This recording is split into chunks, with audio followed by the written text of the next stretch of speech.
Oh my God, my friends, it's time for another one of these bands I met. This is part 7, and let's get into this. All right. David White from Heathen. Man, I love Heathen, and I flew all the way to San Francisco back in 2001, I think it was, to see the Thrash of the Titans, which was a benefit show for Chuck Billy and Chuck Schuldiner.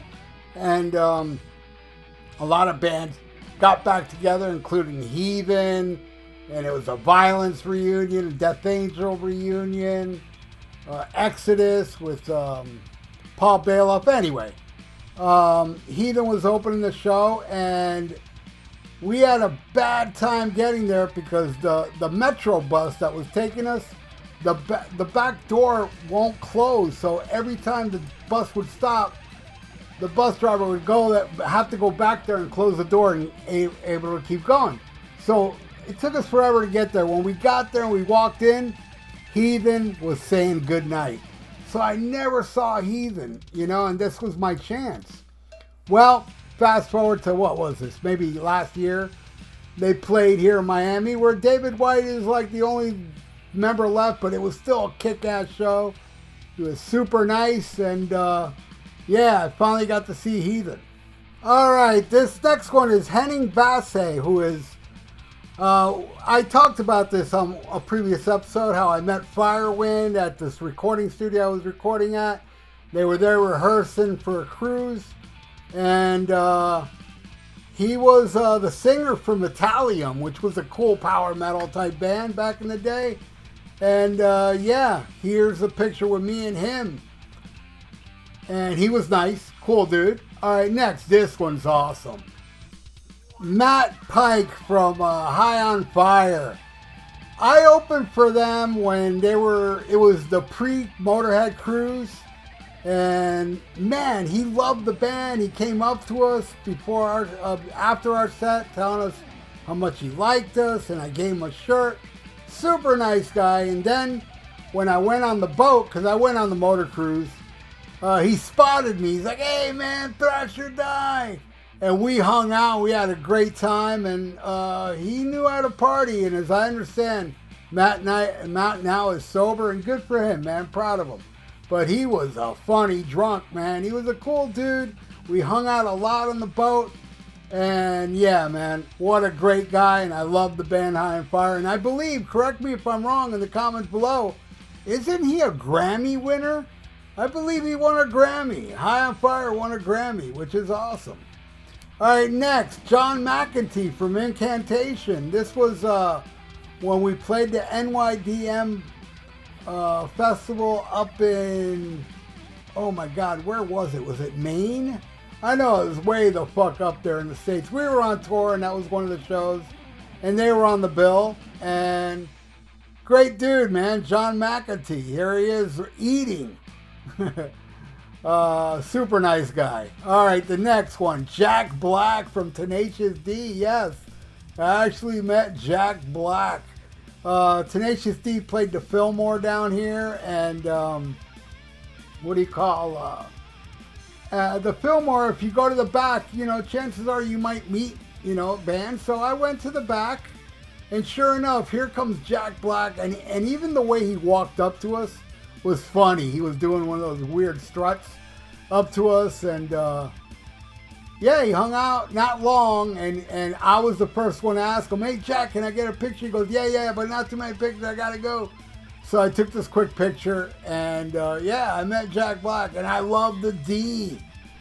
All right, next, Jack Gibson from Exodus. This is me and Ian interviewing him at the Rockin' Pod, and we interviewed him the year before as well.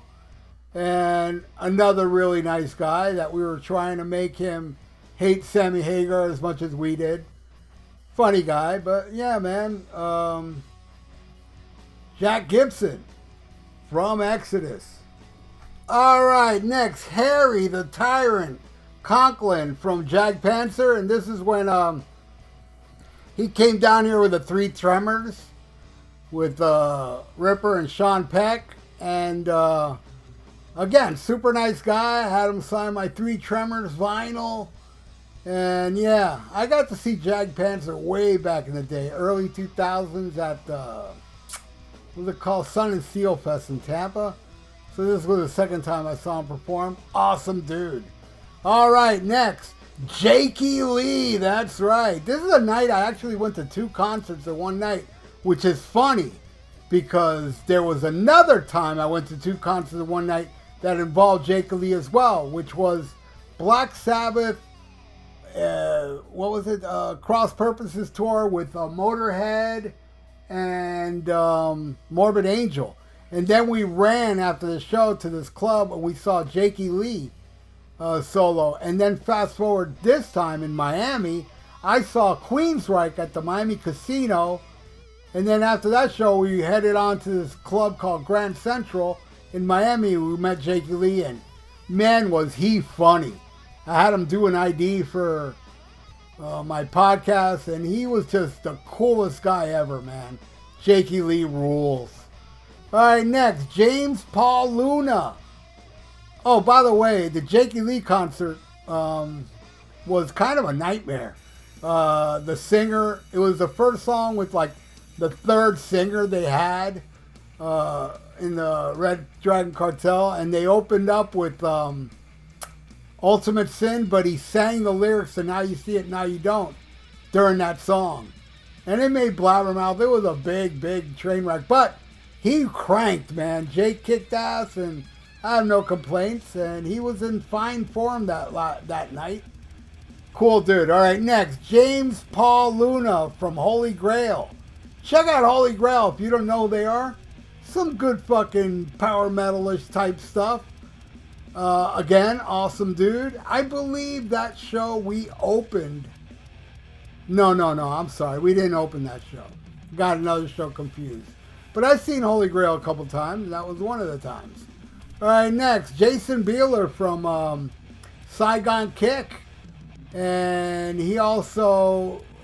That picture was taken when I saw him with Jeff Scott Soto. This club where they did like an acoustic thing, and it was awesome. And I actually was up on stage at one point because they brought people up on stage, and I went up on stage as well. And yeah, it was a good show, man. And here I am talking to Jason Beeler at the Rockin' Pod with my friend Tim Bream, who a lot of people out there may know him as Sinkin' Stanley, who's a big Saigon Kick fan. So I told him, come interview him with me, you know, and I made his dreams come true. And well, and then fast forward again, the night that I saw him unplugged, this is when I met Jeff Scott Soto. And I was telling Jeff Scott Soto, hey man, I saw Yngwie Malmsteen on the Marching Out tour opening for, I think it was Iron Maiden. It was either Iron Maiden or AC/DC. But you weren't there. It was actually Mark Bowles who sang on Trilogy.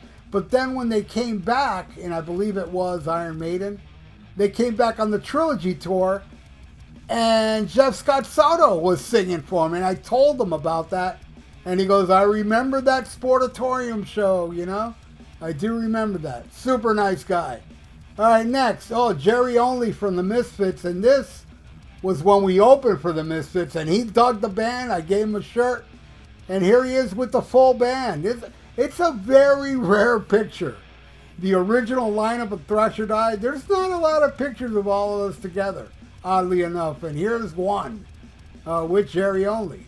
All right, next, Jizzy Pearl.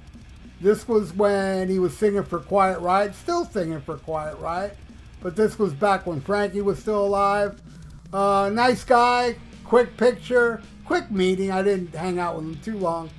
Nice dude. All right, last one, Joey Belladonna. This was when Anthrax played with, it was Anthrax, Testament, and Death Angel, and yeah, they were all hanging out, and I went up and got me a quick picture with Joey Belladonna. I met him again on the motor cruise, and we talked for a while. He's a very personable, nice guy. So there you go. That is part 7 of the bands I met, and I'm about halfway done. Yes, many more episodes coming up. I want to thank you all for watching. Please subscribe to my channel if you haven't.